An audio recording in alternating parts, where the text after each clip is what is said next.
Yo, what's up, guys? Audio, and today I'm gonna be talking about the Celtics and Knicks series. Now, my prediction entering this series, I think I had Celtics in 6. The outcome, Knicks in 6. Now, obviously, off the rip, we gotta talk about Tatum obviously missing from the end of Game 5 onward.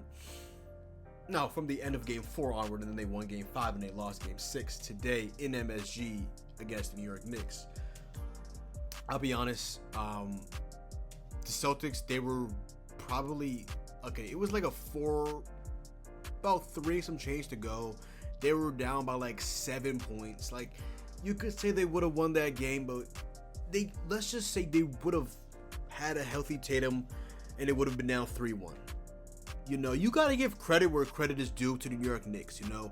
I don't think anybody with a straight face, for the most part, had the New York Knicks even having this series be competitive. Everybody penciled in the Celtics into the Eastern Conference Finals. They penciled in the Celtics into the finals literally as soon as last year ended. And for the most part this year, that looked really good until they ran into the Knicks. And, you know, they had 2 20-point leads in Game 1 and Game 2. They lost both of them. They lived and died by the 3 and ended up dying by the 3. And what the Knicks did, a collective effort, you know. Big plays from Mikal Bridges, 2 game-winning steals, 2 game-winning plays defensively. You know, the Game 1 steal on Jaylen Brown, Game 2 block on Jason Tatum. And then, you know, you get contributions as well from him offensively. Jalen Brunson obviously had his moments. I know he had his moments. Josh Hart. Mitchell Robinson, when he's not missing an airball and free throws, you know, being a menace on the glass, you know, doing his thing when he hits his free throws. So, yeah, nothing but respect to the New York Knicks. They absolutely deserve this. They end up winning today's series 4-2 and not going back to Boston for Game 7, but instead winning in Game 6. Now moving on to the Eastern Conference Finals for the first time. Y'all know that. Oh, I can't remember what the name of that series was. That Frozen series. For the first time in forever.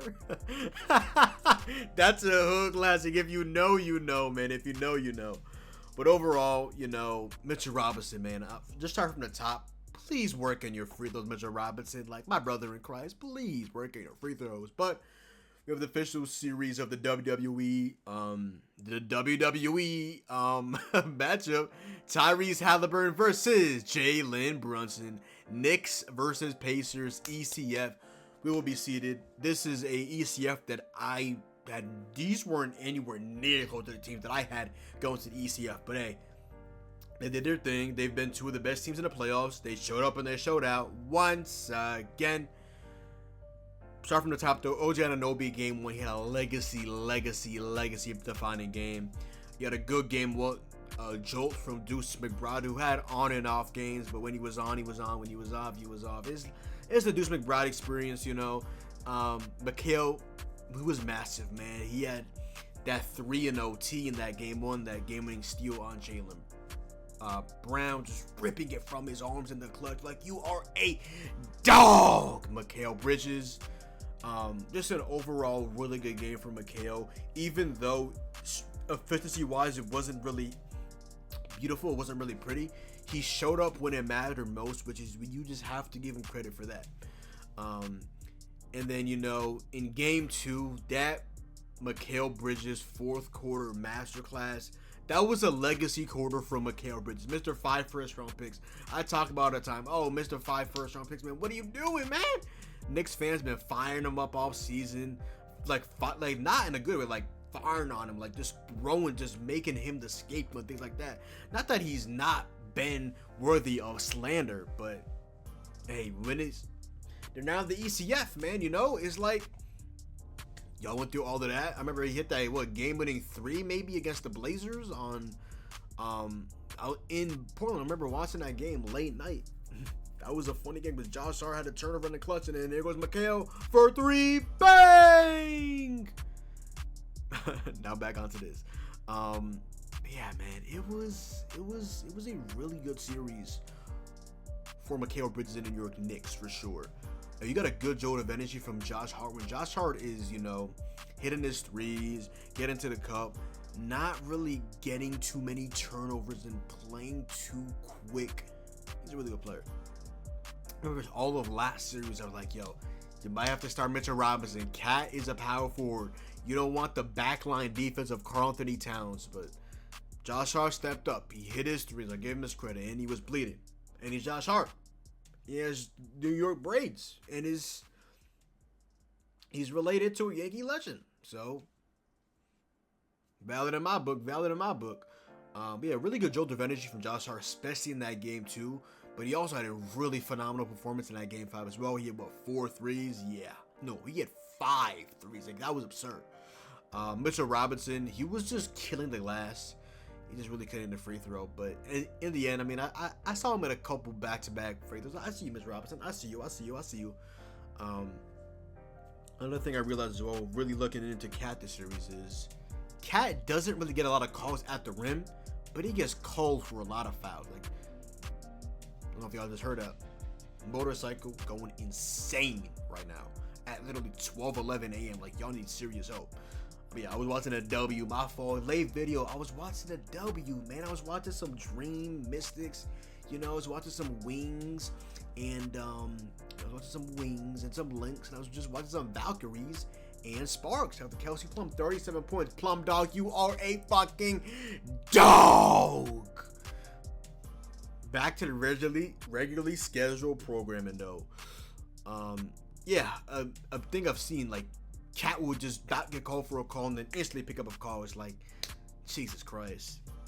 And like I said, 5 Josh Hart threes in game 5. OG struggled, 1 for 11 in game 5, but today in game 6, I believe he was the leading scorer, even though he was like 7 of 18 from the field. There's a collective effort overall from the Knicks, and then for the Celtics, I feel like Derek White struggled really massively. I mean, I was in and out of this game watching the W game, but for the most part, it wasn't looking too pretty. Jaylen Brown fouled out. He had like 20 points on like 20 something for a legacy game in game 5, but yeah. Now to the Celtics. Tatum obviously ends up tearing his Achilles.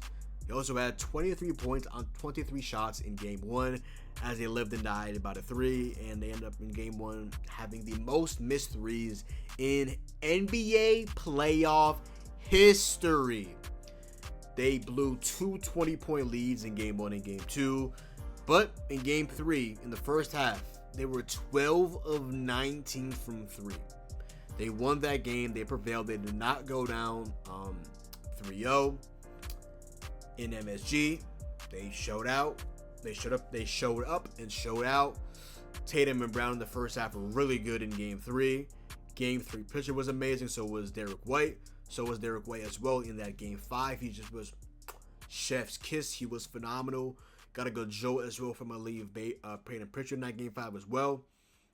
Unfortunately, I did miss game 4. I talked about it in the previous video. I was at the Kendrick and SZA concert, by the way, in Boston Cinema. That was amazing. Just chef's kiss, phenomenal. 2 of my top 5 favorite artists right now. They were amazing. Shout out to DJ Mustard as well. He showed up, did his thing. Shout out to bro. But game 5, Jaylen Brown legacy game. Derek White was in his bag. Luke Cornett, hammer. Luke Cornett legacy game in that game 5. He was phenomenal. When I mean phenomenal, I mean phenomenal. But overall, Knicks win. You know, Tibbs survives. There's a lot of Knicks fans like, oh, if Tibbs loses the series, he's out.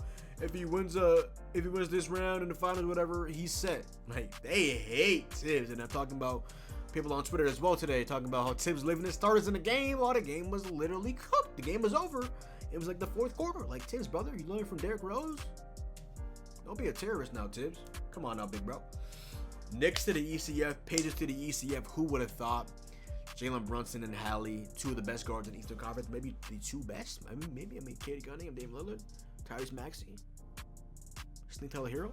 Let me stop. Darius Garland, Donovan Mitchell. Let me stop. Shout out to the Knicks. Well deserved. It's going to be cinema. One of either Tyrese Halliburton or Jalen Brunson are going to be in the NBA Finals. It could not be greater for the sport. This is amazing. Let's fucking go. But other than that, yo, that is the video. So go down below. Drop a like, comment down below, sub up. Make sure to follow me on Twitch, Twitter, and TikTok. Your boy John. Hope you guys did enjoy the video, and I'm out, man. Peace.